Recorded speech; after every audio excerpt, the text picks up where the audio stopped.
大家好，我是小青。大碗里加1勺面粉，再用同樣的勺子先加2勺清水，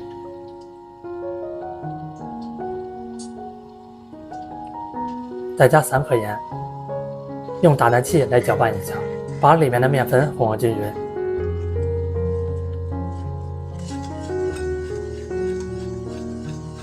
大概需要5分鐘左右，把面搅揉均淨就可以了。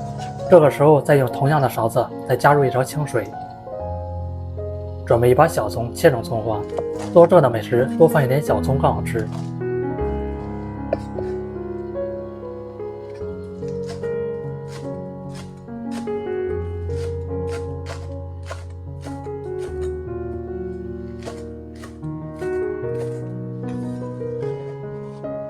切好放入大碗裡，再加入2個雞蛋。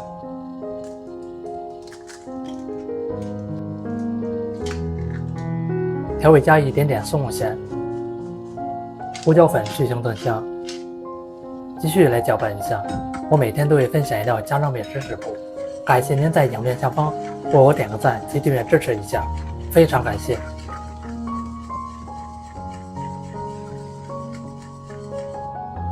一直攪拌到像這樣稍微稀稠一點的面漿就行。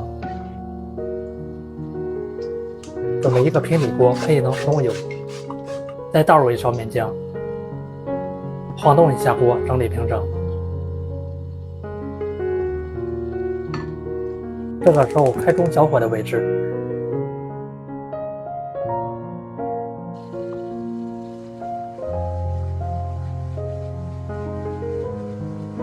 裡面烙到定型的時候，表面噴一層油锁住水分。一面烙到2分鐘左右，再翻一個面继續烙。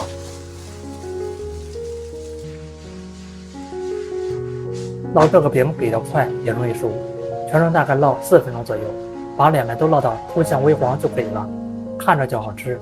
再放入盤子裡面，繼續來點食用油，放入1勺面漿，來整理平整。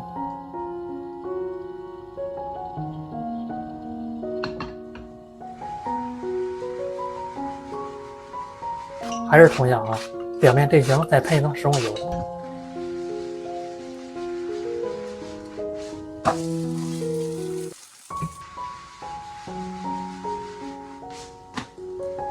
做熟了就可以关火出鍋了。这么一道雞蛋水餅就做好了，吃起來的口感是柔軟柔軟的，蔥香味濃郁。如果早上起來不知道吃什麼，就是這個早餐餅，非常快速，老人小孩都愛吃，做法簡單。喜歡吃就趕快收藏起來試試吧。感謝您的訂閱支持，我們下期食譜再見。